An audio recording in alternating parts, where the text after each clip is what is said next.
शास्त्र की रचना दो दृष्टियों से की जाती है। एक तो सामाजिक व्यवस्था और संस्कृति को कायम रखना, जिससे लोग पूर्वजों के पद चिन्हों का अनुकरण कर सकें, तथा दूसरा ये कि वे शाश्वत शांति को प्राप्त कर लें। रामचरितमानस, बाइबल, कुरान इत्यादि में दोनों पक्षों का समावेश है, किंतु भौतिक दृष्टि प्रधान होने के कारण मनुष्य समाजोपयोगी व्यवस्था को ही पकड़ पाता है। आध्यात्मिक सूक्तियों को भी वो सामाजिक व्यवस्था के ही संदर्भ में देखने लगता है। कहता है कि ऐसा तो शास्त्र में लिखा है। इसीलिए वेद व्यास ने दोनों के लिए एक ही ग्रंथ महाभारत लिखते हुए भी आध्यात्मिक क्रिया का संकलन गीता के रूप में अलग से किया, जिससे कि लोग इस मूल कल्याण पथ में भ्रांति का मिश्रण न कर सके। उन्हीं आध्यात्मिक मूल्यों के साथ प्रस्तुत है गीता का दिव्य संदेश।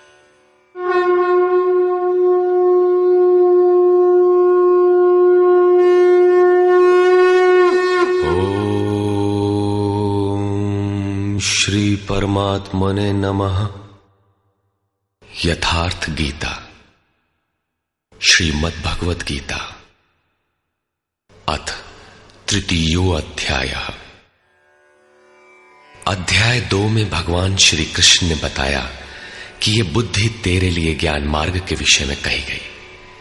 कौन सी बुद्धि? यही कि युद्ध कर, जीतोगे तो महामहिम की स्थिति प्राप्त कर लोगे और हारोगे तो देवत्व है। जीत में सर्वस्व है और हार में भी देवत्व है, कुछ मिलता ही है। अतः इस दृष्टि से लाभ और हानि दोनों में कुछ न कुछ मिलता है, किंचित भी क्षति नहीं है। फिर कहा, अब इसी को तू निष्काम कर्मयोग के विषय में सुन। जिस बुद्धि से युक्त होकर तू कर्मों के बंधन से अच्छी प्रकार छूट जाएगा। फिर उसकी विशेषताओं पर प्रकाश डाला। कर्म करते समय आवश्यक सावधानियों पर बल दिया कि फल की वासना वाला ना हो, कामनाओं से रहित होकर कर्म में प्रवृत्त हो और कर्म करने में तेरी अश्रद्धा भी ना हो, जिससे तू कर्म बंधन से मुक्त हो जाएगा। मुक्त तो होगा, किंतु रास्ते में अपनी स्थिति नहीं दिखाई पड़ी। अतः अर्जुन को निष्काम कर्मयोग की अपेक्षा ज्ञान मार्ग सरल और प्राप्ति वाला प्रतीत हुआ। उसने प्रश्न किया, जनार्दन, निष्काम कर्म की अपेक्षा ज्ञान मार्ग आपकी दृष्टि में श्रेष्ठ है, तो मुझे भयंकर कर्मों में क्यों लगाते हैं? प्रश्न स्वाभाविक था। मान लें एक ही स्थान पर जाने के दो रास्ते हैं। यदि आपको वास्तव में जाना है तो आप अवश्य प्रश्न करेंगे कि इनमें सुगम कौन है। यदि नहीं करते तो आप पथिक नहीं। ठीक इसी प्रकार अर्जुन ने भी प्रश्न रखा। अर्जुन उवाच,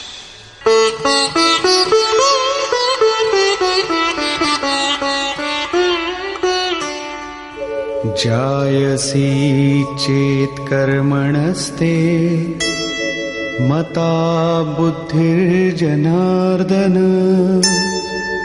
तत्किं कर्मणि घोरे मां नियोजयसि केशव।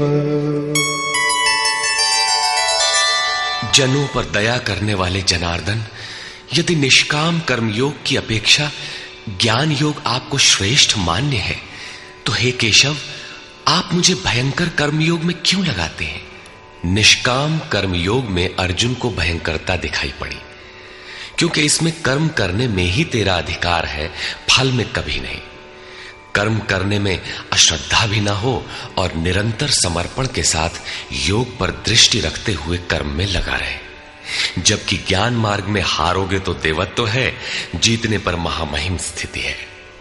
अपनी लाभ हानि स्वयं देखते हुए आगे बढ़ना है। इस प्रकार अर्जुन को निष्काम कर्मयोग की अपेक्षा ज्ञान योग सरल प्रतीत हुआ। इसलिए उसने निवेदन किया,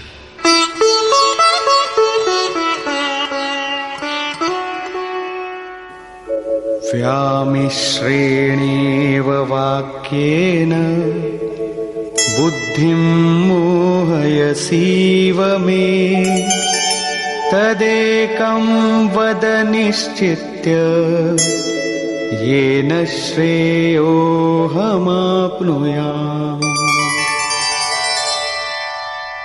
आप इन मिले हुए से वचनों से मेरी बुद्धि मोहित सी करते हैं। आप तो मेरी बुद्धि का मोह दूर करने में प्रवृत्त हुए हैं। अतः इनमें से एक निश्चय करके कहिए जिससे मैं श्रेय परम कल्याण मोक्ष को प्राप्त हो जाऊं। इस पर श्री कृष्ण ने कहा, श्री भगवान उवाच,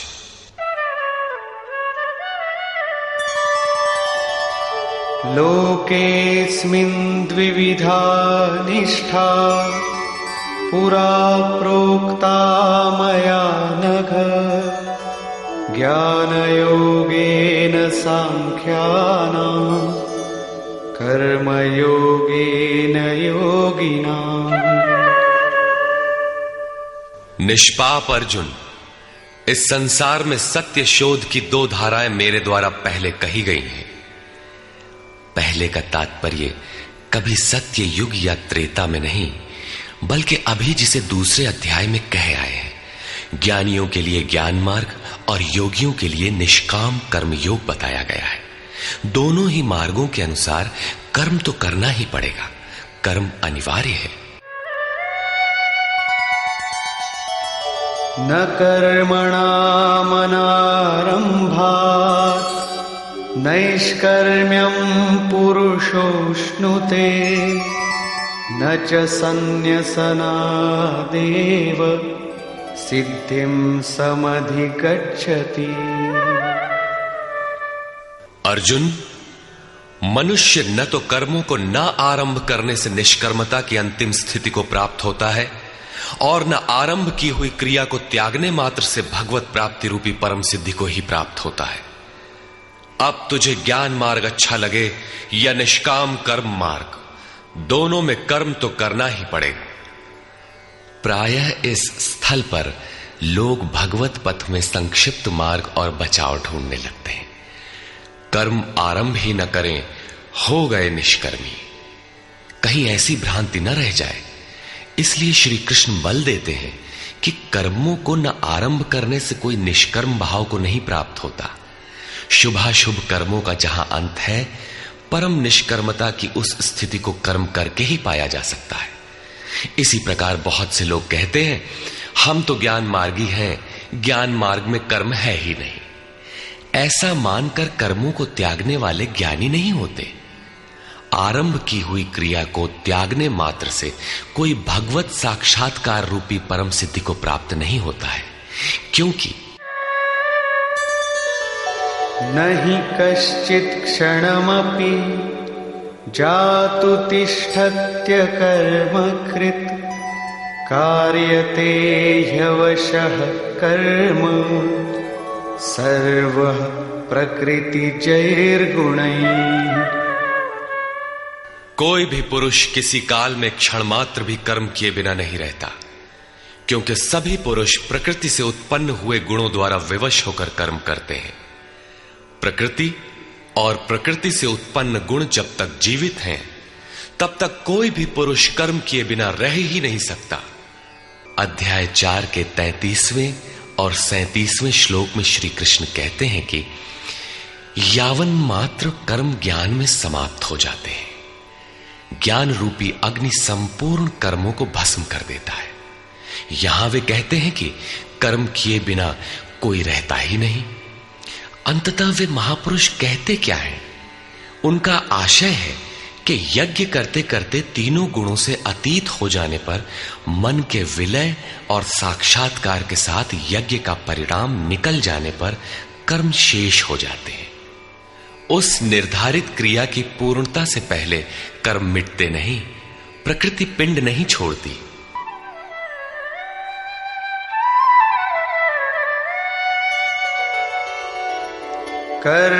कर्मेन्द्रियाणि संयम्य य आस्ते मनसा स्मरन्, इंद्रियार्थान् विमूढ़ात्मा मिथ्याचार स उच्यते।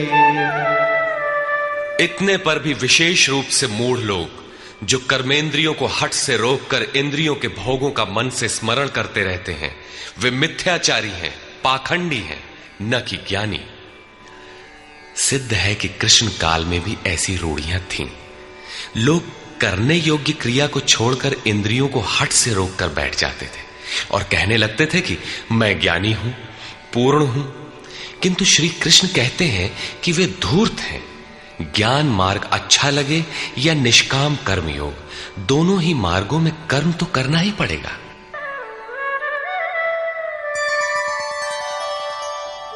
यस्त्विन्द्रियाणि मनसा नियम्यारभतेऽर्जुन कर्मेन्द्रियैः कर्मयोगम् असक्तः स विशिष्यते।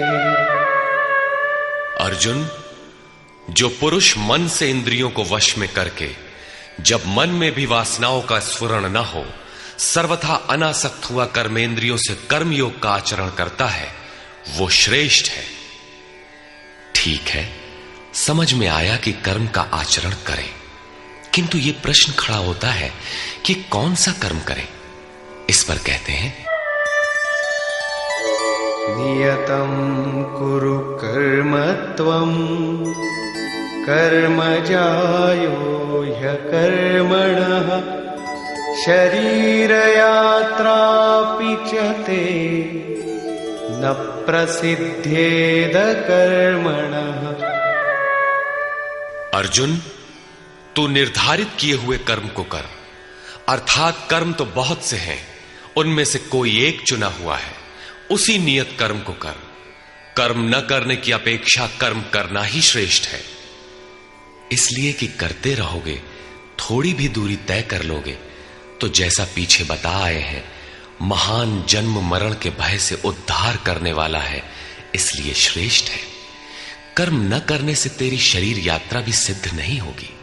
शरीर यात्रा का अर्थ लोग कहते हैं शरीर निर्वाह। कैसा शरीर निर्वाह? क्या आप शरीर हैं? ये पुरुष जन्म जन्मांतर से, युग युगांतरों से शरीर की यात्रा ही तो करता चला आ रहा है।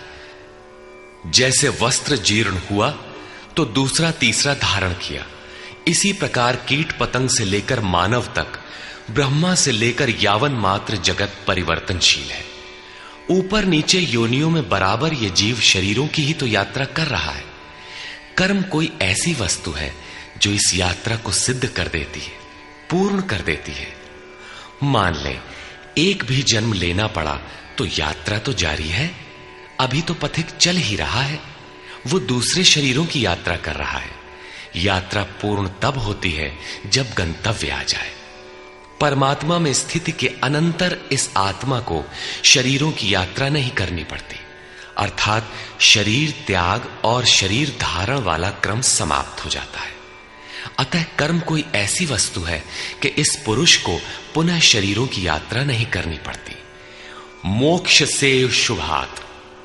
अर्जुन, इस कर्म को करके तू संसार बंधन अशुभ से छूट जाएगा। कर्म कोई ऐसी वस्तु है जो संसार बंधन से मुक्ति दिलाती है। अब प्रश्न खड़ा होता है कि वो निर्धारित कर्म है क्या। इस पर कहते हैं, यज्ञार्थात् कर्मणोऽन्यत्र लोकोऽयं कर्म बन्धनः तदर्थं कर्म कौन्तेय मुक्तसंग समाचर। अर्जुन, यज्ञ की प्रक्रिया ही कर्म है। वो हरकत कर्म है जिससे यज्ञ पूर्ण हो। सिद्ध है कि कर्म एक निर्धारित प्रक्रिया है। इसके अतिरिक्त जो कर्म होते हैं, क्या वे कर्म नहीं है? श्री कृष्ण कहते हैं, नहीं, वे कर्म नहीं है। अन्यत्र लोकोयम कर्म बंधनः। इस यज्ञ की प्रक्रिया के अतिरिक्त दुनिया में जो कुछ भी किया जाता है, सारा जगत जिसमें रात दिन व्यस्त है, वो इसी लोक का एक बंधन है, न कि कर्म। कर्म तो मोक्ष से शुभात, अशुभ अर्थात संसार बंधन से छुटकारा दिलाने वाला है। मात्र यज्ञ की प्रक्रिया ही कर्म है। वो हरकत कर्म है जिससे यज्ञ पूरा होता है। अतः अर्जुन, उस यज्ञ की पूर्ति के लिए संग दोष से अलग रहकर भली प्रकार कर्म का आचरण कर। संग दोष से अलग हुए बिना यह कर्म होता ही नहीं। अब हम समझ गए कि यज्ञ की प्रक्रिया ही कर्म है, किंतु यहां पुनः एक नवीन प्रश्न उत्पन्न हो गया कि वो यज्ञ क्या है जिसे किया जाए। इसके लिए पहले यज्ञ को न बताकर श्री कृष्ण बताते हैं कि यज्ञ आया कहां से, ये देता क्या है। उसकी विशेषताओं पर प्रकाश डाला और चौथे अध्याय में जाकर स्पष्ट किया कि यज्ञ क्या है जिसे हम कार्य रूप दें और हमसे कर्म होने लगे। योगेश्वर श्री कृष्ण की शैली से स्पष्ट है कि जिस वस्तु का चित्रण करना है वे पहले उसकी विशेषताओं का चित्रण करते हैं जिससे श्रद्धा जागृत हो। तत्पश्चात वे उसमें बरती जाने वाली सावधानियों पर प्रकाश डालते हैं और अंत में मुख्य सिद्धांत प्रतिपादित करते हैं। स्मरण रहे कि यहां पर श्री कृष्ण ने कर्म के दूसरे अंग पर प्रकाश डाला कि कर्म एक निर्धारित क्रिया है। जो कुछ किया जाता है वो कर्म नहीं है। अध्याय 2 में पहली बार कर्म का नाम लिया, उसकी विशेषताओं पर बल दिया, उसमें बरती जाने वाली सावधानियों पर प्रकाश डाला, लेकिन यह नहीं बताया कि कर्म क्या है। योगेश्वर श्री कृष्ण ने कहा, अर्जुन, तो निर्धारित किए हुए कर्म को कर। अब प्रश्न उठता है कि निर्धारित कर्म क्या है जिसे हम करें। तब बताया कि यज्ञ को कार्य रूप देना कर्म है। अब प्रश्न उठता है कि वो यज्ञ क्या है। यहां यज्ञ की उत्पत्ति विशेषता बताकर शांत हो जाएंगे और आगे अध्याय 4 में यज्ञ का निखरा हुआ रूप मिलेगा जिसे करना कर्म है। कर्म की यह परिभाषा गीता को समझने की कुंजी है। यज्ञ के अतिरिक्त दुनिया में लोग कुछ न कुछ करते ही रहते हैं। कोई खेती करता है तो कोई व्यापार, कोई पदासीन है तो कोई सेवक, कोई अपने को बुद्धिजीवी कहता है तो कोई श्रमजीवी, कोई समाज सेवा को कर्म मानता है तो कोई देश सेवा को। और इन्हीं कर्मों में लोग सकाम और निष्काम कर्म की भूमिका भी बनाए पड़े हैं। किंतु श्री कृष्ण कहते हैं ये कर्म नहीं है। अन्यत्र लोकोयम कर्म बंधनः। यज्ञ की प्रक्रिया के सिवाय जो कुछ भी किया जाता है वो इसी लोक का बंधनकारी कर्म है, न कि मोक्षद कर्म। वस्तुतः यज्ञ की प्रक्रिया ही कर्म है।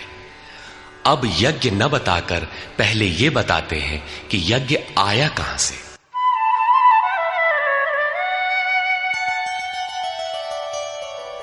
सह यज्ञाः प्रजा सृष्ट्वा पुरोवाच प्रजापतिः अनेन प्रसविष्यध्वम् ईशवोस्त्विष्टकामधुक्।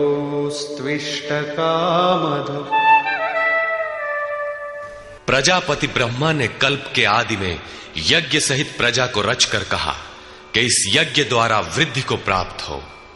ये यज्ञ तुम लोगों को इष्ट कामधुक, जिसमें अनिष्ट ना हो, विनाश रहित इष्ट संबंधी कामना की पूर्ति करने वाला हो। यज्ञ सहित प्रजा को किसने रचा? प्रजापति ब्रह्मा ने। ब्रह्मा कौन? क्या 4 मुख और 8 आंखों वाला देवता जैसा कि प्रचलित है? नहीं। श्री कृष्ण के अनुसार देवता नाम की कोई अलग सत्ता है ही नहीं। फिर प्रजापति कौन है? वस्तुतः जिसने प्रजा के मूल उद्गम परमात्मा में प्रवेश पा लिया है वो महापुरुष प्रजापति है। बुद्धि ही ब्रह्मा है। अहंकार शिव बुद्धि अज, मन शशि चित्त महान। उस समय बुद्धि यंत्र मात्र होती है। उस महापुरुष की वाणी में परमात्मा ही बोलता है। भजन की वास्तविक क्रिया प्रारंभ हो जाने पर बुद्धि का उत्तरोत्तर उत्थान होता है। प्रारंभ में वो बुद्धि ब्रह्म विद्या से संयुक्त होने के कारण ब्रह्मविद कही जाती है। क्रमशः विकारों का शमन होने पर, ब्रह्म विद्या में श्रेष्ठ होने पर यह ब्रह्म विद्वर कही जाती है। उत्थान और सूक्ष्म हो जाने पर बुद्धि की अवस्था विकसित हो जाती है। वो ब्रह्म विद्वरीयान कहलाती है। उस अवस्था में ब्रह्म विद्वेत्ता पुरुष दूसरों को भी उत्थान मार्ग पर लाने का अधिकार प्राप्त कर लेता है। बुद्धि की पराकाष्ठा है ब्रह्म विद्वरिष्ट, अर्थात ब्रह्मविद की वो अवस्था जिसमें इष्ट प्रवाहित है। ऐसी स्थिति वाले महापुरुष प्रजा के मूल उद्गम परमात्मा में प्रविष्ट और स्थित रहते हैं। ऐसे महापुरुषों की बुद्धि मात्र यंत्र है, वे ही प्रजापति कहलाते हैं। वे प्रकृति के द्वंद्व का विश्लेषण कर आराधना क्रिया की रचना करते हैं। यज्ञ के अनुरूप संस्कारों का देना ही प्रजा की रचना है। इससे पूर्व समाज अचेत अव्यवस्थित रहता है। सृष्टि अनादि है, संस्कार पहले से ही है, किंतु अस्त व्यस्त विकृत है। यज्ञ के अनुरूप उन्हें ढालना ही रचना या सजाना है। ऐसे महापुरुष ने कल्प के आदि में यज्ञ सहित प्रजा की रचना की। कल्प निरोग बनाता है, वैद्य कल्प देते हैं, कोई कायाकल्प करता है। ये क्षणिक शरीरों का कल्प है। वास्तविक कल्प तो तब है जब भवरोग से मुक्ति मिल जाए। आराधना का प्रारंभ इस कल्प की शुरुआत है। आराधना पूर्ण हुई तो आपका कल्प पूरा हो गया। इस प्रकार परमात्म स्वरूपस्थ महापुरुषों ने भजन के प्रारंभ में यज्ञ सहित संस्कारों को सुसंगठित कर कहा कि इस यज्ञ से तुम वृद्धि को प्राप्त हो। कैसी वृद्धि? क्या मकान कच्चे से पक्का बन जाएगा? आय अधिक होने लगेगी? नहीं, यज्ञ इष्ट कामधुक, इष्ट संबंधी कामना की पूर्ति करेगा। इष्ट है परमात्मा, उस परमात्मा संबंधी कामना की पूर्ति वाला है। प्रश्न स्वाभाविक है कि यज्ञ सीधे उस परमात्मा की प्राप्ति करा देगा अथवा क्रम क्रम से चलकर।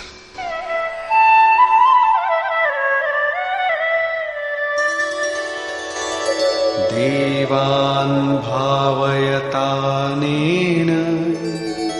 ते देवा भावयन्तु वः परस्परं भावयन्तः श्रेयः परमवाप्स्यथ। इस यज्ञ द्वारा देवताओं की उन्नति करो, अर्थात दैवी संपत्ति की वृद्धि करो।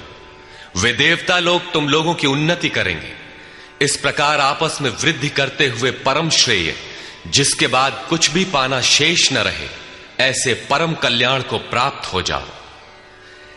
ज्यों ज्यों हम यज्ञ में प्रवेश करेंगे, आगे यज्ञ का अर्थ होगा आराधना की विधि। त्यों त्यों हृदय देश में दैवी संपत्ति अर्जित होती चली जाएगी। परम देव एकमात्र परमात्मा है। उस परम देव में प्रवेश दिला देने वाली जो संपद है, अंतःकरण की जो सजातीय प्रवृत्ति है, उसी को दैवी संपत्ति कहते हैं। वो परम देव को संभव करती है, इसलिए दैवी संपत्ति कही जाती है, न कि बाहरी देवता जैसा लोग कल्पना कर लेते हैं। योगेश्वर श्री कृष्ण के शब्दों में उनका कोई अस्तित्व नहीं है। आगे कहते हैं,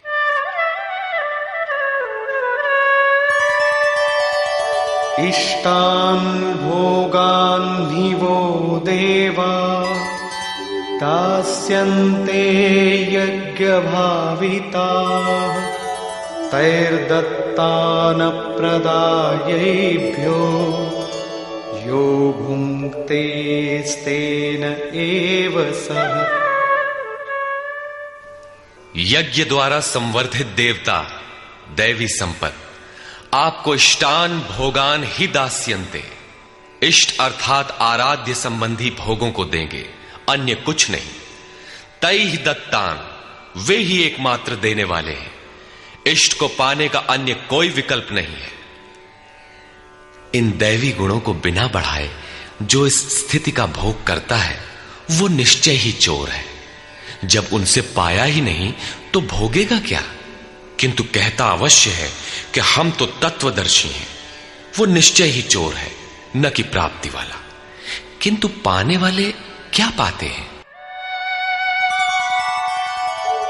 यज्ञशिष्टाशिनः सन्तो मुच्यन्ते सर्वकिल्बिषैः भुञ्जते ते त्वघं पापा ये पचन्त्यात्मकारणात्। यज्ञ से बचे हुए अन्न को खाने वाले संतजन सब पापों से मुक्त हो जाते हैं। दैवी संपत्ति की वृद्धि करते करते परिणाम में प्राप्ति काल ही पूर्ति काल है। जब यज्ञ पूर्ण हो गया तो शेष बचा हुआ ब्रह्म ही अन्न है। इसी को श्री कृष्ण ने दूसरे शब्दों में कहा, यज्ञ शिष्टामृत भुजो यान्ति ब्रह्म सनातनम। यज्ञ जिसकी सृष्टि करता है उस अशन को पान करने वाला ब्रह्म में प्रविष्ट हो जाता है। यहां वे कहते हैं कि यज्ञ से शेष बचे हुए अशन को, ब्रह्म पीयूष को पान करने वाला सब पापों से छुटकारा पा जाता है। संत जन तो छूट जाते हैं, किंतु पापी लोग मोह के माध्यम से उत्पन्न शरीरों के लिए पचते हैं। वे पाप खाते हैं। उन्होंने भजन भी किया, आराधना को समझा, अग्रसर भी हुए, किंतु बदले में एक मीठी सी चाह पैदा हो गई कि आत्म कारणात् शरीर के लिए और शरीर के संबंधों को लेकर कुछ मिले। उसे मिल तो जाएगा, किंतु उतने भोग के पश्चात वो अपने को वहीं खड़ा पाएगा जहां से चलना प्रारंभ किया था। इससे बड़ी क्षति क्या होगी? जब शरीर ही नश्वर है तो इसके सुख भोग कब तक साथ देंगे? वे आराधना तो करते हैं, किंतु बदले में पाप ही खाते हैं। पलट सुधाते सठ विष लेहि, वो नष्ट तो नहीं होगा, किंतु आगे नहीं बढ़ेगा। इसीलिए श्री कृष्ण निष्काम भाव से कर्म भजन करने पर बल देते हैं। अभी तक श्री कृष्ण ने बताया कि यज्ञ परम श्रेय देता है और उसकी रचना महापुरुषों द्वारा होती है, किंतु वे महापुरुष प्रजा की रचना में क्यों प्रवृत्त होते हैं? इस पर कहते हैं,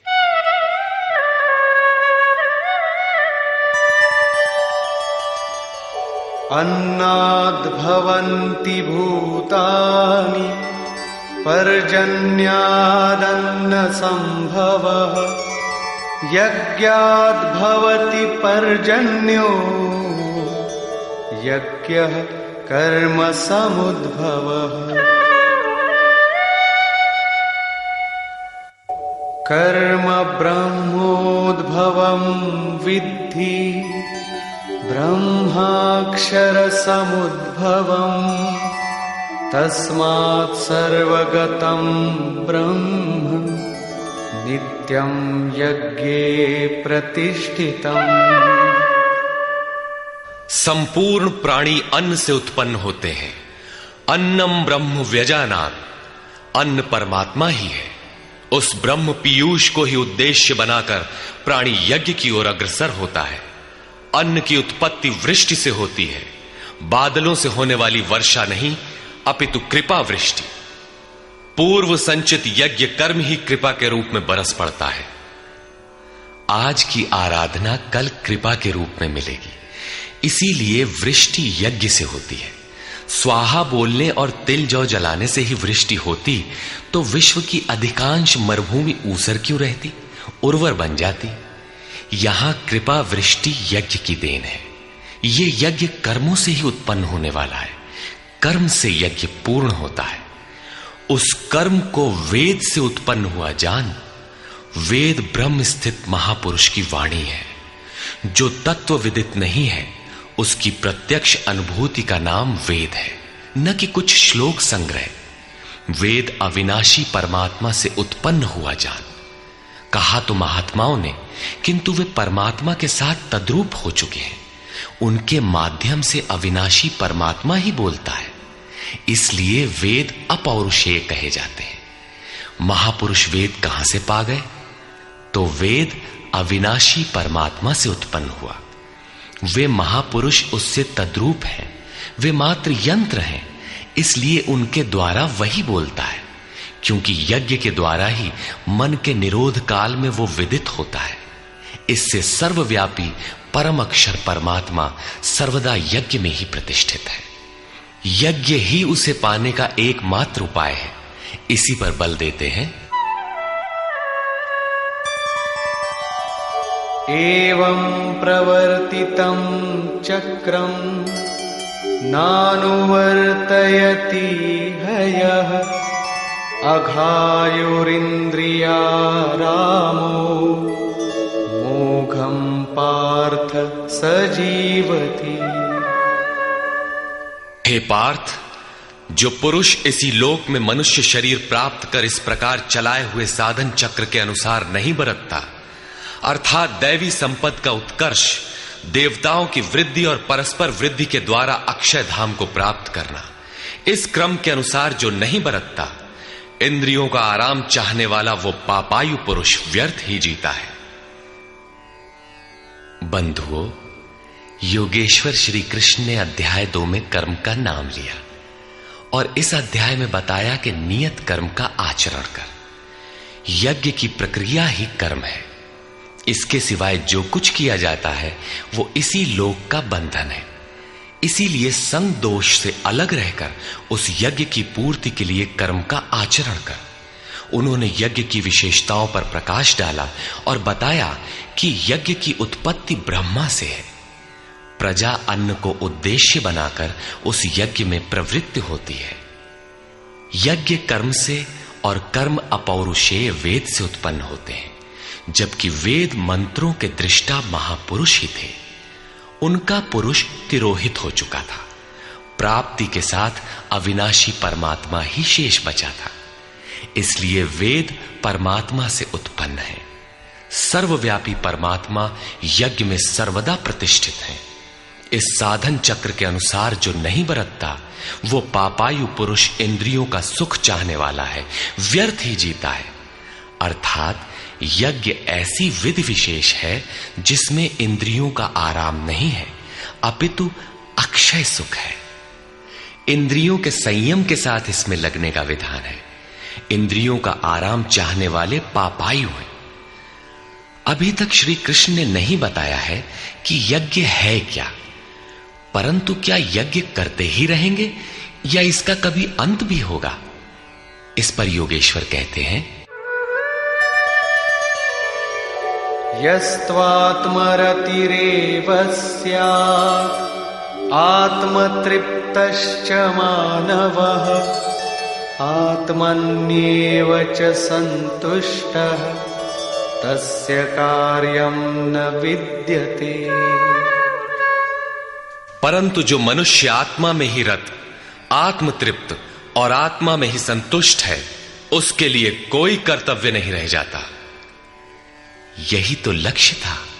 जब अव्यक्त सनातन अविनाशी आत्म तत्व प्राप्त हो गया तो आगे ढूंढे किसे? ऐसे पुरुष के लिए न कर्म की आवश्यकता है न किसी आराधना की। आत्मा और परमात्मा एक दूसरे के पर्याय हैं। इसी का पुनः चित्रण करते हैं। नैव तस्य कृतेनार्थो नाकृतेनेह कश्चन न चास्य सर्वभूतेषु कश्चिदर्थव्यपाश्रयः। इस संसार में उस पुरुष का किए जाने से कोई लाभ नहीं है और न छोड़ देने से कोई हानि है। जबकि पहले आवश्यक था, उसका संपूर्ण प्राणियों में कोई स्वार्थ संबंध नहीं रह जाता। आत्मा ही तो शाश्वत, सनातन, अव्यक्त, अपरिवर्तनशील और अक्षय है। जब उसी को पा लिया, उसी से संतुष्ट, उसी से तृप्त, उसी में ओतप्रोत और स्थित है, आगे कोई सत्ता ही नहीं तो किसको खोजें? मिलेगा क्या? उस पुरुष के लिए कर्म छोड़ देने से कोई हानि भी नहीं है, क्योंकि विकार जिस पर अंकित होते हैं वो चित्त ही न रहा। उसका संपूर्ण भूतों में, बाह्य जगत और आंतरिक संकल्पों की परत में लेश मात्र भी अर्थ नहीं रहता। सबसे बड़ा अर्थ तो था परमात्मा। जब वही उपलब्ध है तो दूसरों से उसका क्या प्रयोजन होगा? तस्मादसक्तः सततं कार्यं कर्म समाचर असक्तो ह्याचरन् कर्म परमाप्नोति पुरुषः। इस स्थिति को प्राप्त करने के लिए तू अनासक्त हुआ। निरंतर कार्यम कर्म, जो करने योग्य कर्म है उस कर्म को अच्छी प्रकार कर, क्योंकि अनासक्त पुरुष कर्म के आचरण से परमात्मा को प्राप्त होता है। नियत कर्म, कार्यम कर्म एक ही है। कर्म की प्रेरणा देते हुए वे कहते हैं,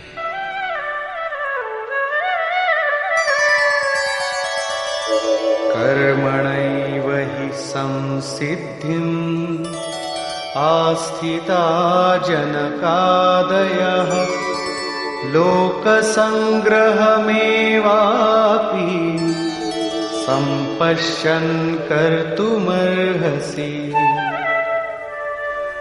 जनक माने राजा जनक नहीं, जनक जन्मदाता को कहते हैं। योग ही जनक है, आपके स्वरूप को जन्म देता है, प्रकट करता है। योग से संयुक्त प्रत्येक महापुरुष जनक हैं।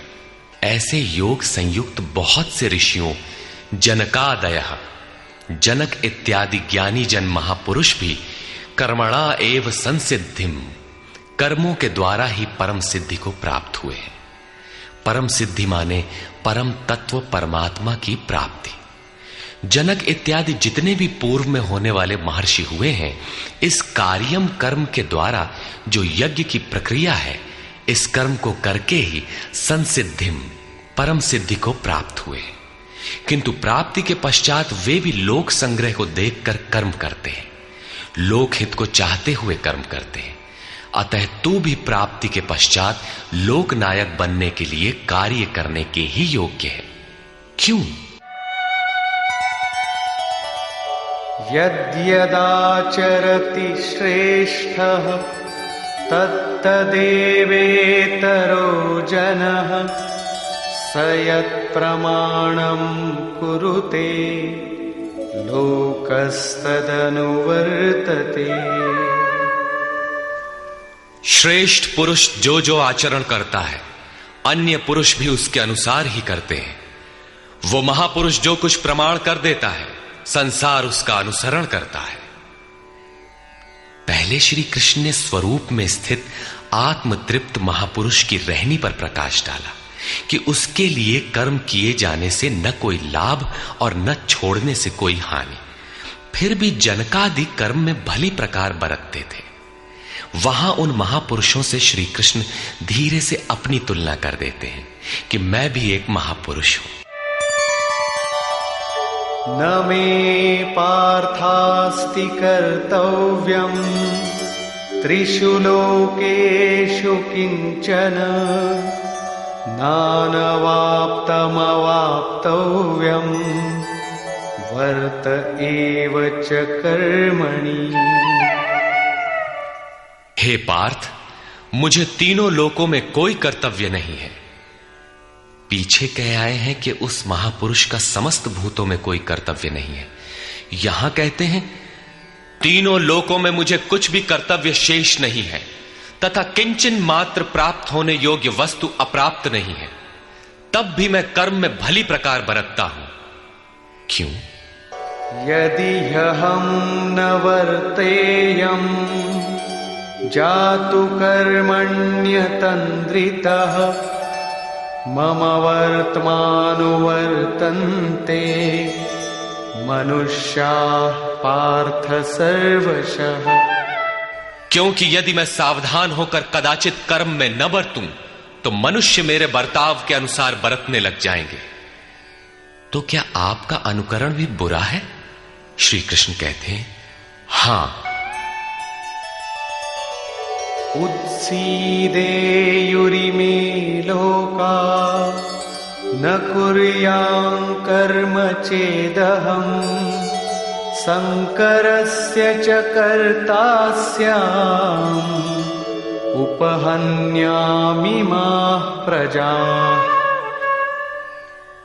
यदि मैं सावधान होकर कर्म न करूं तो ये सब लोग भ्रष्ट हो जाएं और मैं संकरस्य, वर्ण संकर का करने वाला हूं तथा इन सारी प्रजा का हनन करने वाला, मारने वाला बनूं।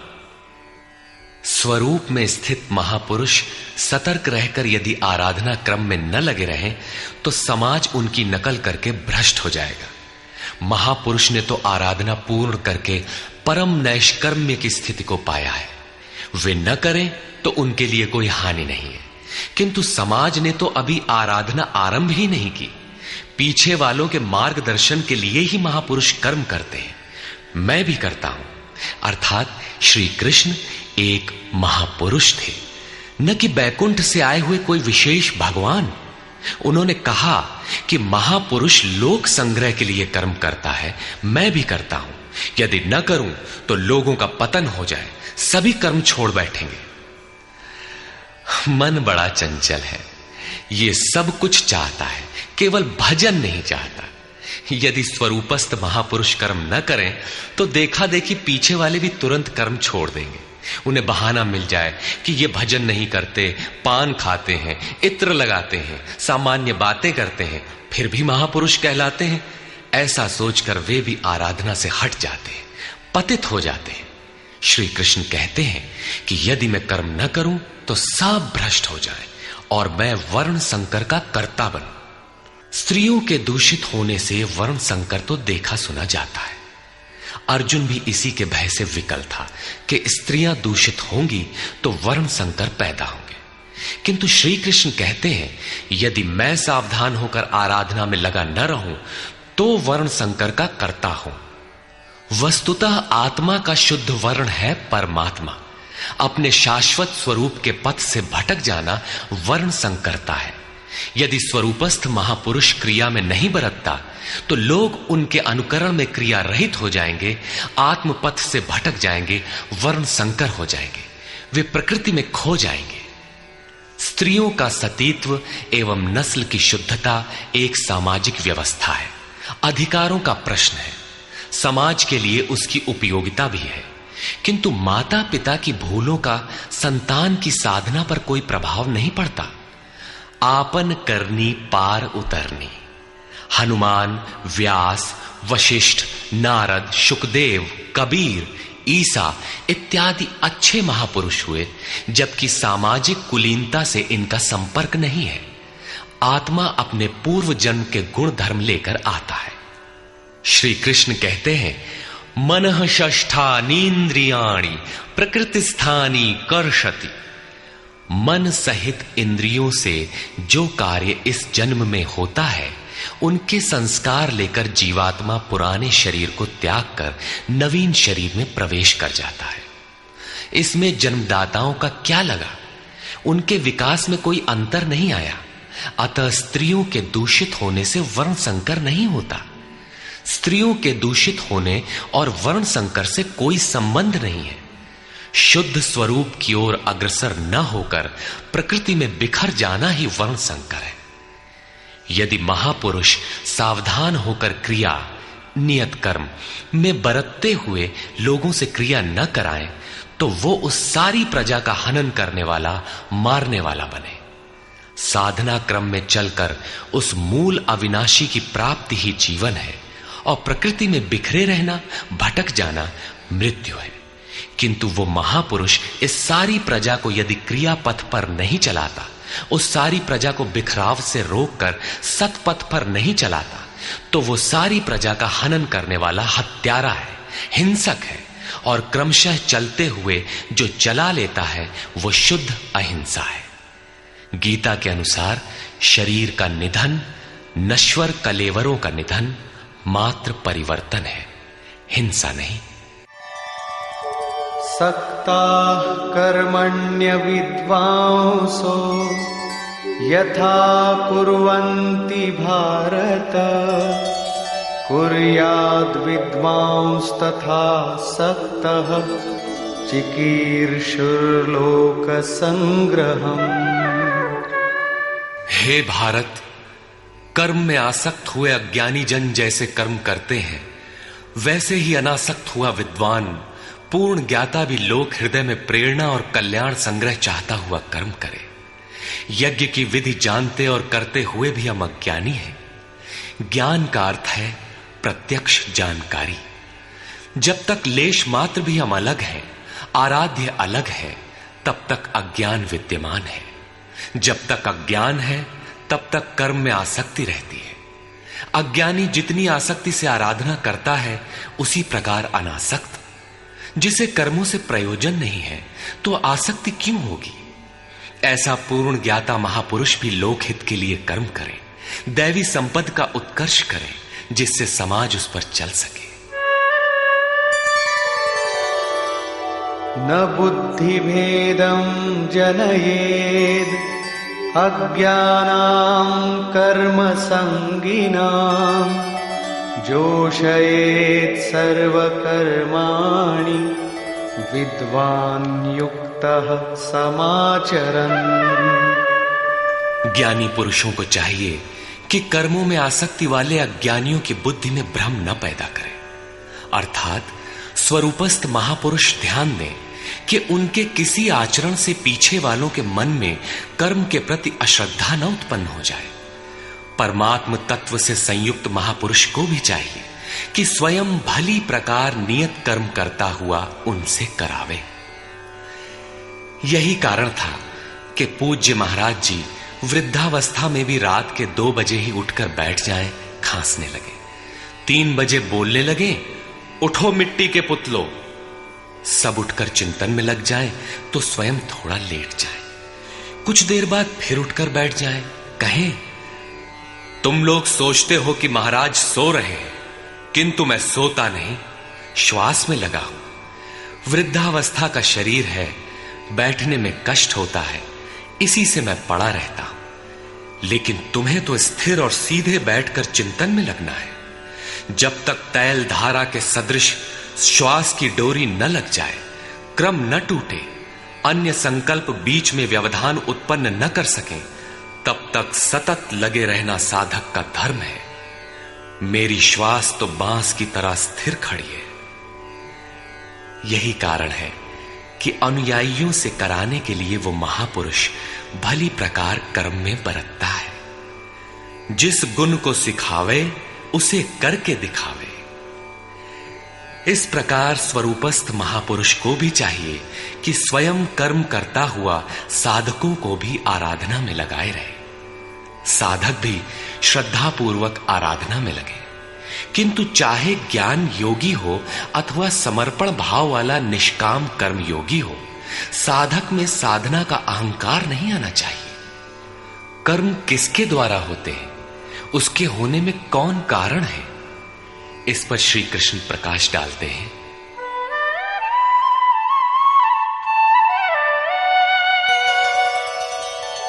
प्रकृतेः क्रियमाणानि गुणैः कर्माणि सर्वशः अहंकार विमूढ़ात्मा कर्ताहमिति मन्यते। आरंभ से पूर्ति पर्यंत संपूर्ण कर्म प्रकृति के गुणों द्वारा किए जाते हैं। फिर भी अहंकार से विशेष मूढ़ पुरुष मैं करता हूं ऐसा मान लेता है। ये कैसे माना जाए कि आराधना प्रकृति के गुणों द्वारा होती है? ऐसा किसने देखा?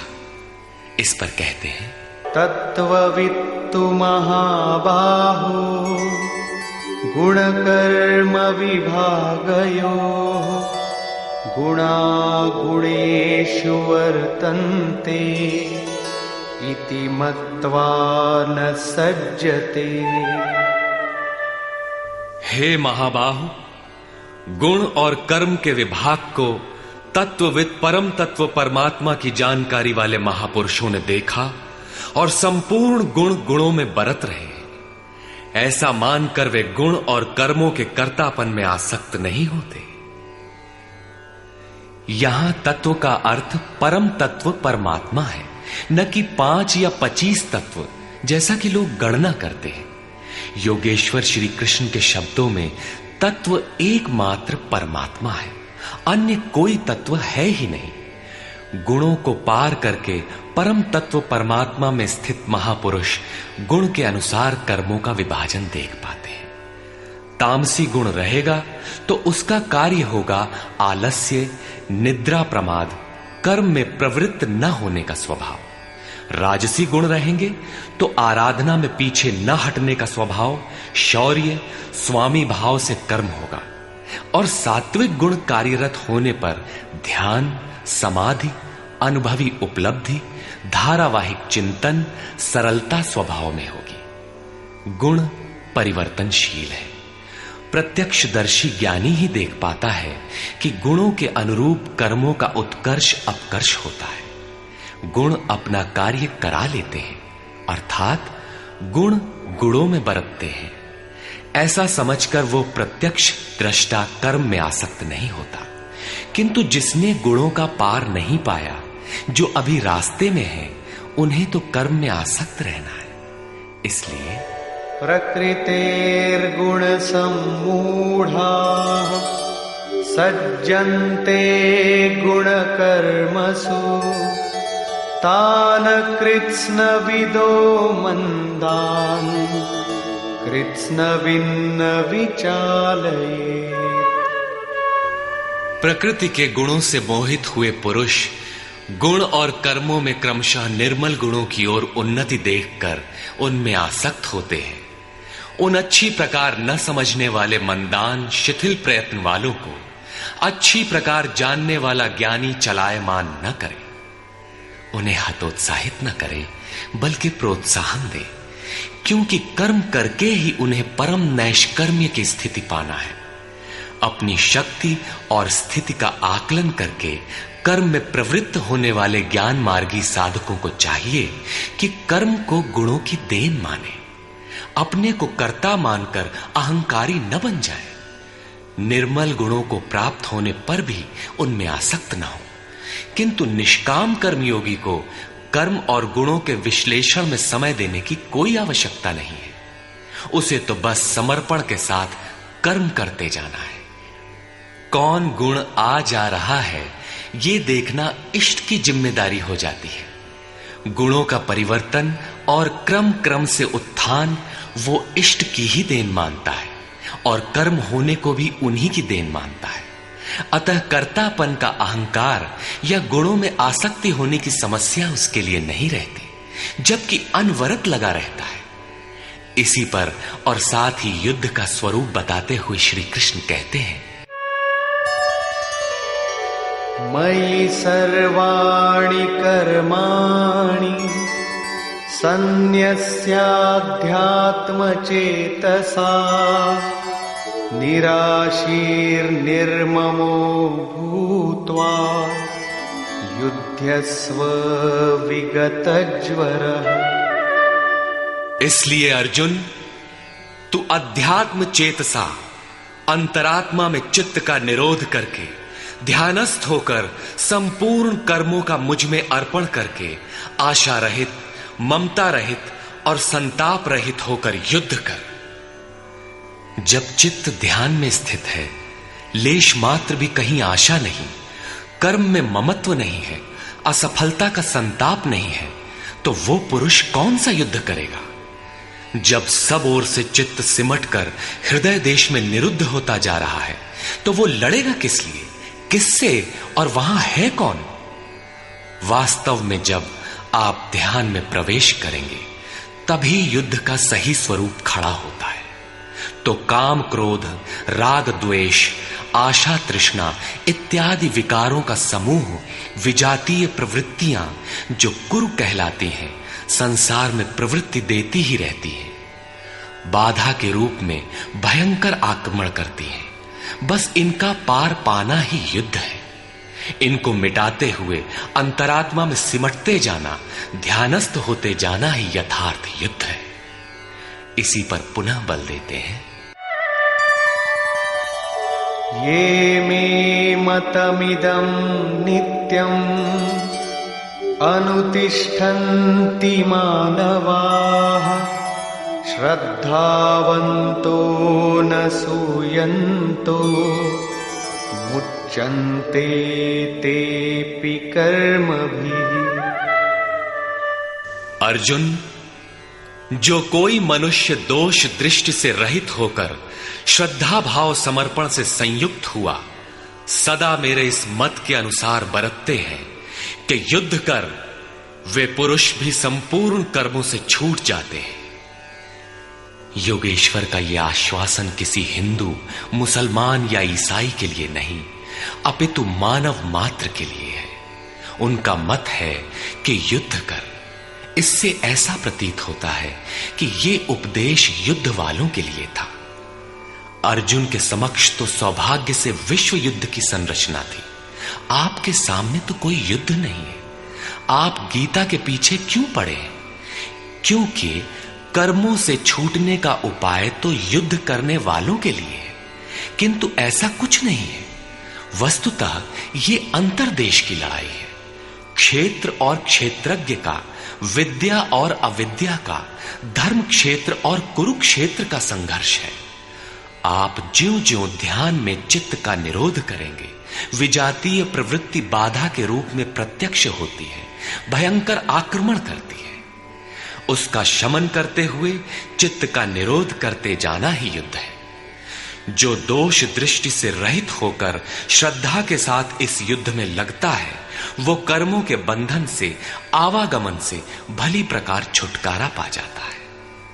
जो इस युद्ध में प्रवृत्त नहीं होता, उसकी क्या गति होती है? इस पर कहते हैं,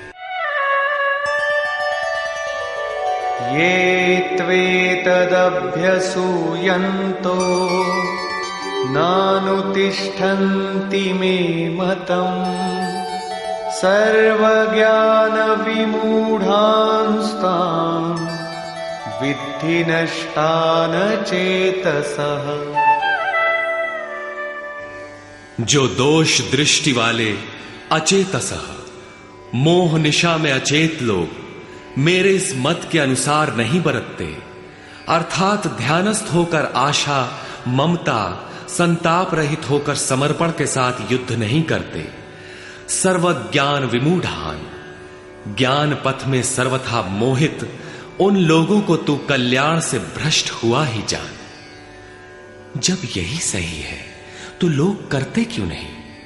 इस पर कहते हैं, सदृशं चेष्टते स्वस्याः प्रकृतेर्ज्ञानवानपि प्रकृतिं यान्ति भूतानि निग्रहः किं करिष्यति। सभी प्राणी अपनी प्रकृति को प्राप्त होते हैं, अपने स्वभाव से परवश होकर कर्म में भाग लेते हैं। प्रत्यक्षदर्शी ज्ञानी भी अपनी प्रकृति के अनुसार चेष्टा करता है। प्राणी अपने कर्मों में बरतते हैं और ज्ञानी अपने स्वरूप में। जैसा जिसकी प्रकृति का दबाव है, वैसा ही कार्य करता है। यह स्वयं सिद्ध है। इसमें निराकरण कोई क्या करेगा? यही कारण है कि सभी लोग मेरे मत के अनुसार कर्म में प्रवृत्त नहीं हो पाते। वे आशा, ममता, संताप का, दूसरे शब्दों में राग द्वेष का त्याग नहीं कर पाते, जिससे कर्म का सम्यक आचरण नहीं हो पाता। इसी को और स्पष्ट करते हैं और दूसरा कारण बताते हैं, इंद्रियस्येन्द्रियस्यार्थे रागद्वेषौ व्यवस्थितौ तयोर्न वशमागच्छेत् तौ ह्यस्य परिपन्थिनौ। इंद्रिय और इंद्रियों के भोगों में राग और द्वेष स्थित हैं। इन दोनों के वश में नहीं होना चाहिए, क्योंकि इस कल्याण मार्ग में कर्मों से छूट जाने वाली प्रणाली में ये राग और द्वेष दुर्धर्ष शत्रु हैं, आराधना का अपहरण कर ले जाते हैं। जब शत्रु भीतर हैं, तो बाहर कोई किसी से क्यों लड़ेगा? शत्रु तो इंद्रिय और भोगों के संसर्ग में है, अंतःकरण में है। अतः ये युद्ध भी अंतःकरण का युद्ध है, क्योंकि शरीर ही क्षेत्र है जिसमें सजातीय विजातीय दोनों प्रवृत्तियां, विद्या और अविद्या रहती हैं, जो माया के दो अंग हैं। इन्हीं प्रवृत्तियों का पार पाना, सजातीय प्रवृत्ति को साध कर विजातीय का अंत करना युद्ध है। विजातीय समाप्त होने पर सजातीय का उपयोग समाप्त हो जाता है। स्वरूप का स्पर्श करके सजातीय का भी उसके अंतराल में विलय हो जाना, इस प्रकार प्रकृति का पार पाना युद्ध है, जो ध्यान में ही संभव है। राग द्वेष के शमन में समय लगता है। इसलिए बहुत से साधक क्रिया को छोड़कर सहसा महापुरुष की नकल करने लग जाते हैं। श्री कृष्ण इससे सावधान करते हैं।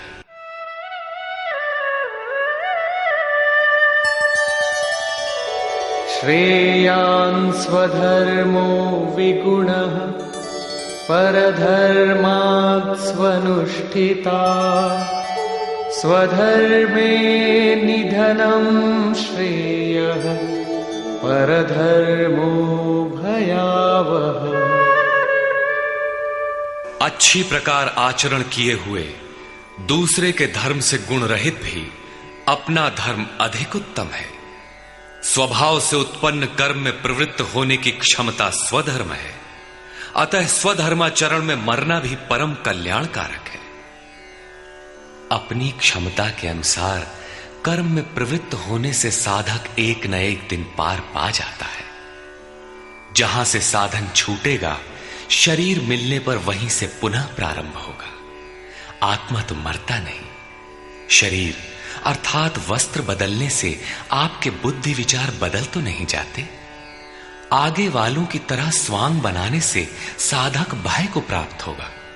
भय प्रकृति में होता है, परमात्मा में नहीं। प्रकृति का आवरण और घना हो उठेगा।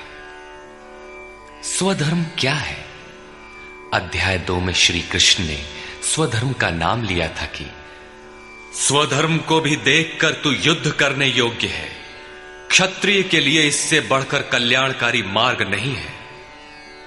स्वधर्म में अर्जुन क्षत्रिय पाया जाता है। संकेत किया कि अर्जुन, जो ब्राह्मण है, वेदों का उपदेश उनके लिए क्षुद्र जलाशय के तुल्य है। तू वेदों से ऊपर उठ और ब्राह्मण बन, अर्थात स्वधर्म में परिवर्तन संभव है। वहां पुनः कहा कि राग द्वेष के वश में न हो, इन्हें काट, स्वधर्म श्रेयस्कर है। इनका यह आशय नहीं है कि अर्जुन किसी ब्राह्मण की नकल करके उस जैसी वेशभूषा बना ले। एक ही कर्म पथ को महापुरुष ने 4 श्रेणियों में बांट दिया: निकृष्ट, मध्यम, उत्तम, अति उत्तम। इन श्रेणी के साधकों को क्रमशः शूद्र, वैश्य, क्षत्रिय और ब्राह्मण की संज्ञा दी। शूद्र वाली क्षमता से कर्म का आरंभ होता है और साधना क्रम में वही साधक ब्राह्मण बन सकता है। इससे भी आगे जब वो परमात्मा में प्रवेश पा जाता है तो न ब्राह्मणो न क्षत्रियः न वैश्यो न शूद्रः चिदानंद रूपः शिवः केवलोहम। वो वर्णों से ऊपर हो जाता है। यही श्री कृष्ण भी कहते हैं कि चातुर्वर्ण्यम मया सृष्टम। 4 वर्णों की रचना मैंने की। तो क्या जन्म के आधार पर मनुष्यों को बांटा? नहीं, गुण कर्म विभागशः गुणों के आधार पर कर्म बांटा गया। कौन सा कर्म? क्या सांसारिक कर्म? श्री कृष्ण कहते हैं नहीं, नियत कर्म। नियत कर्म क्या है? वो है यज्ञ की प्रक्रिया, जिसमें होता है श्वास में प्रश्वास का हवन, प्रश्वास का श्वास में हवन, इंद्रिय संयम इत्यादि, जिसका शुद्ध अर्थ है योग साधना, आराधना। इस आराधना कर्म को ही 4 श्रेणियों में बांटा गया। जैसी क्षमता वाला पुरुष हो, उसे उसी श्रेणी से प्रारंभ करना चाहिए। यही सबका अपना अपना स्वधर्म है। यदि वो आगे वालों की नकल करेगा तो भय को प्राप्त होगा। सर्वथा नष्ट तो नहीं होगा, क्योंकि इसमें बीज का नाश तो नहीं होता। हां, वो प्रकृति के दबाव से भयाक्रांत, दीनहीन अवश्य हो जाएगा। शिशु कक्षा का विद्यार्थी स्नातक कक्षा में बैठने लगे तो स्नातक क्या बनेगा? वो प्रारंभिक वर्णमाला से भी वंचित रह जाएगा। अर्जुन प्रश्न रखता है कि मनुष्य स्वधर्म का आचरण क्यों नहीं कर पाता? अर्जुन उवाच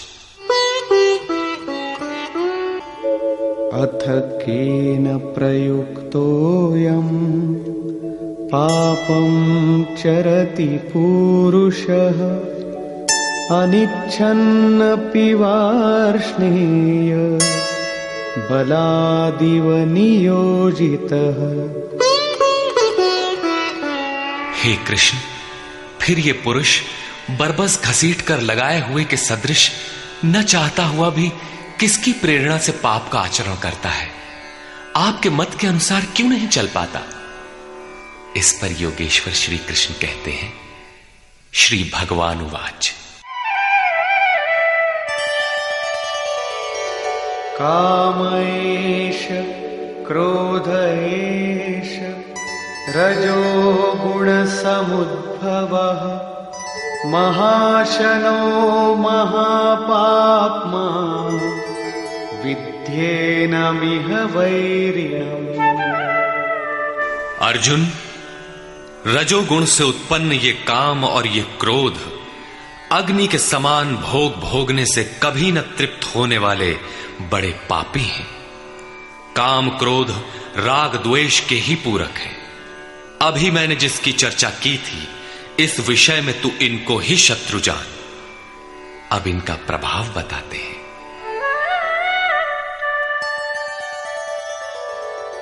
धूमेनाव्रियते वह्निः यथादर्शो मलेन च यथोल्बेनावृतो गर्भः तथा तेनेदमावृतम्। जैसे धुएं से अग्नि और मल से दर्पण ढक जाता है, जैसे जेर से गर्भ ढका हुआ है, ठीक वैसे ही काम क्रोधादि विकारों से यह ज्ञान ढका हुआ है। भीगी लकड़ी जलाने पर धुआं ही धुआं होता है। अग्नि रहकर भी लपट का रूप नहीं ले पाता। मल से ढके दर्पण पर जिस प्रकार प्रतिबिंब स्पष्ट नहीं होता, झिल्ली के कारण जिस प्रकार गर्भ ढका रहता है, वैसे ही इन विकारों के रहते परमात्मा का प्रत्यक्ष ज्ञान नहीं होता।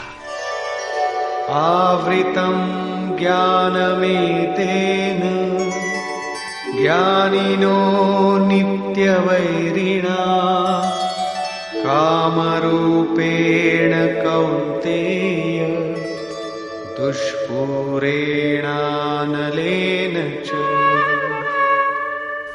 कौन्तेय, अग्नि के समान भोगों से न तृप्त होने वाले ज्ञानियों के निरंतर बैरी इस काम से ज्ञान ढका हुआ है। अभी तो श्री कृष्ण ने काम और क्रोध दो शत्रु बताए। प्रस्तुत श्लोक में वे केवल एक शत्रु काम का नाम लेते हैं। वस्तुतः काम में क्रोध का अंतर्भाव है। कार्य पूर्ण होने पर क्रोध समाप्त हो जाता है, किंतु कामना समाप्त नहीं होती। कामना पूर्ति में व्यवधान पड़ते ही क्रोध पुनः उभर आता है। काम के अंतराल में क्रोध भी निहित है। इस शत्रु का निवास कहां है? इसे ढूंढे कहां? निवास जान लेने पर इसे समूल नष्ट करने से सुविधा रहेगी। इस पर श्री कृष्ण कहते हैं,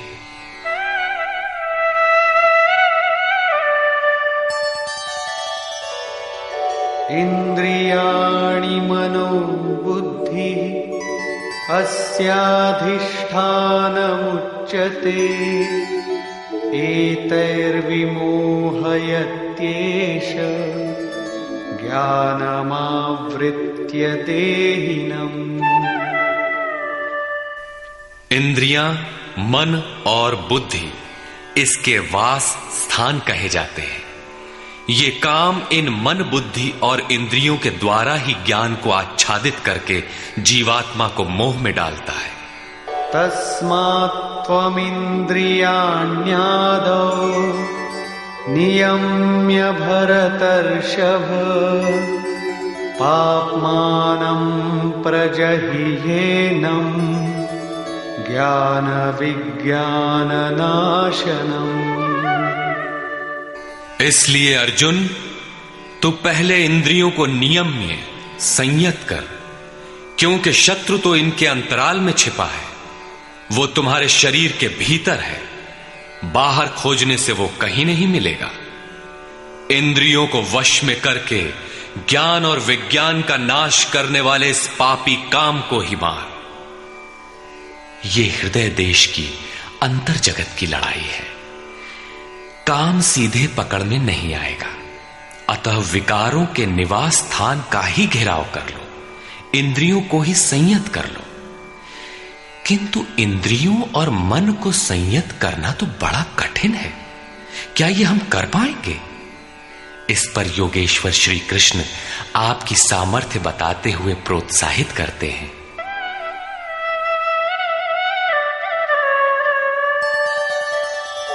इंद्रियाणि पराण्याहुः इंद्रियेभ्यः परं मनः मनसस्तु परा बुद्धिः यो बुद्धेः परतस्तु सः। अर्जुन, इस शरीर से तू इंद्रियों को परे अर्थात सूक्ष्म और बलवान जान। इंद्रियों से परे मन है, ये उनसे भी बलवान है। मन से परे बुद्धि है, और जो बुद्धि से भी अत्यंत परे है वो तुम्हारा आत्मा है, वही हो तुम। इसलिए इंद्रियों, मन और बुद्धि का निरोध करने में तुम सक्षम हो।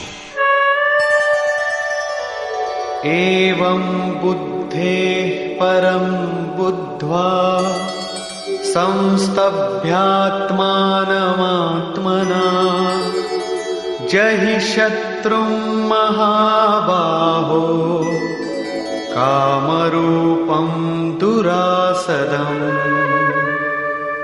इस प्रकार बुद्धि से परे अर्थात सूक्ष्म और बलवान अपने आत्मा को जानकर, आत्म बल को समझकर, बुद्धि के द्वारा अपने मन को वश में करके अर्जुन, इस काम रूपी दुर्जय शत्रु को मार। काम एक दुर्जय शत्रु है। इंद्रियों के द्वारा ये आत्मा को मोहित करता है, तो अपनी शक्ति समझकर, आत्मा को बलवान समझकर काम रूपी शत्रु को मारना है। कहने की आवश्यकता नहीं है कि ये शत्रु आंतरिक है और युद्ध भी अंतर्देश का ही है। निष्कर्ष, बहुधा गीता प्रेमी व्याख्याताओं ने इस अध्याय को कर्मयोग का नाम दिया है, किंतु यह संगत नहीं है। दूसरे अध्याय में योगेश्वर ने कर्म का नाम लिया। उन्होंने कर्म के महत्व का प्रतिपादन कर उसमें कर्म जिज्ञासा जागृत की, और इस अध्याय में उन्होंने कर्म को परिभाषित किया कि यज्ञ की प्रक्रिया ही कर्म है। सिद्ध है कि यज्ञ कोई निर्धारित दिशा है। इसके अतिरिक्त जो कुछ भी किया जाता है वह इसी लोक का बंधन है। श्री कृष्ण जिसे कहेंगे वह कर्म मोक्ष से अशुभा, संसार बंधन से छुटकारा दिलाने वाला कर्म है। श्री कृष्ण ने यज्ञ की उत्पत्ति बताई, वह देता क्या है, उसकी विशेषताओं का चित्रण किया, यज्ञ करने पर बल दिया। उन्होंने कहा इस यज्ञ की प्रक्रिया ही कर्म है। जो नहीं करते वे पापायु, आराम चाहने वाले व्यर्थ जीते हैं। पूर्व में होने वाले महर्षियों ने भी इसे करके ही परम नैष्कर्म्य सिद्धि को पाया। वे आत्मतृप्त हैं, उनके लिए कर्म की आवश्यकता नहीं है। फिर भी पीछे वालों के मार्गदर्शन के लिए वे भी कर्म में भली प्रकार लगे रहते थे।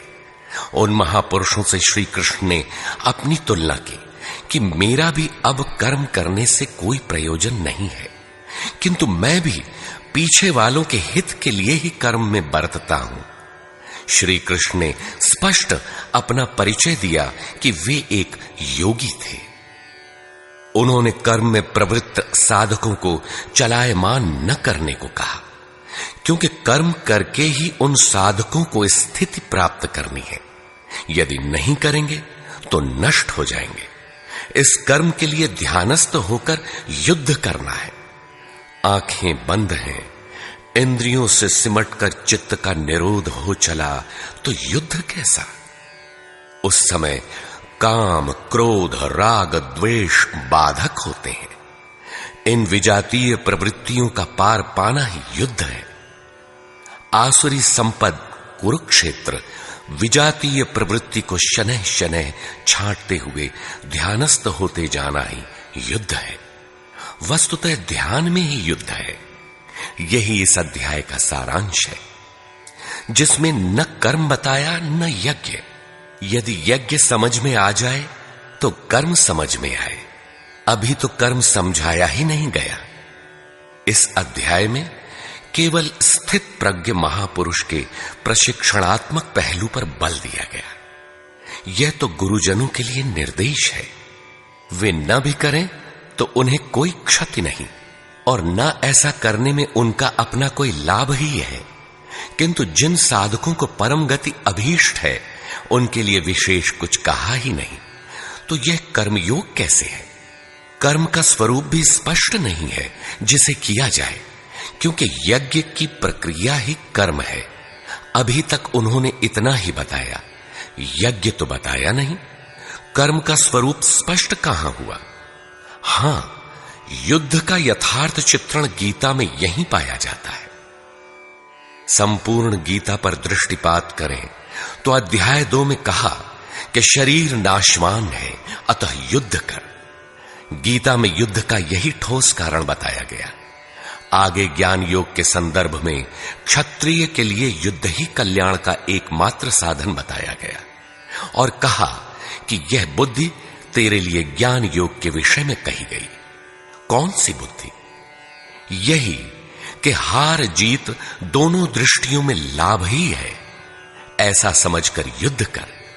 फिर अध्याय 4 में कहा कि योग में स्थित रहकर हृदय में स्थित अपने संशय को ज्ञान रूपी तलवार द्वारा काट।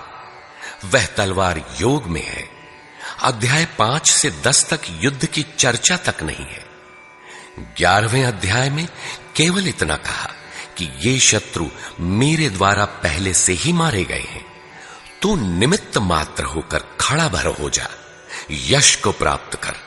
ये तुम्हारे बिना भी मारे हुए हैं, प्रेरक करा लेगा। तू इन मुर्दों को ही मार। अध्याय 15 में संसार सुविरूढ़ मूल वाला पीपल वृक्ष जैसा कहा गया, जिसे असंगता रूपी शस्त्र द्वारा काटकर उस परम पद को खोजने का निर्देश मिला। आगे के अध्यायों में युद्ध का उल्लेख नहीं है। हां, अध्याय 16 में असुरों का चित्रण अवश्य है, जो नरकगामी है। अध्याय 3 में ही युद्ध का विशद चित्रण है। श्लोक 30 से श्लोक 43 तक युद्ध का स्वरूप, उसकी अनिवार्यता, युद्ध न करने वालों का विनाश, युद्ध में मारे जाने वाले शत्रुओं के नाम, उन्हें मारने के लिए अपनी शक्ति का आह्वान और निश्चय ही उन्हें काटकर फेंकने पर बल दिया।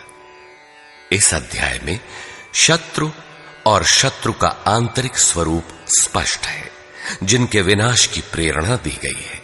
अतः ओम तत्सदिति श्रीमद् भगवद गीता सूपनिषत्सु ब्रह्म विद्यायाम योग शास्त्रे श्री कृष्णार्जुन संवादे शत्रु विनाश प्रेरणा नाम तृतीयो अध्याय। इस प्रकार स्वामी अड़गड़ानंद कृत श्रीमद् भगवद गीता के भाष्य यथार्थ गीता का 3रा अध्याय पूर्ण होता है। हरि ओम तत्सत।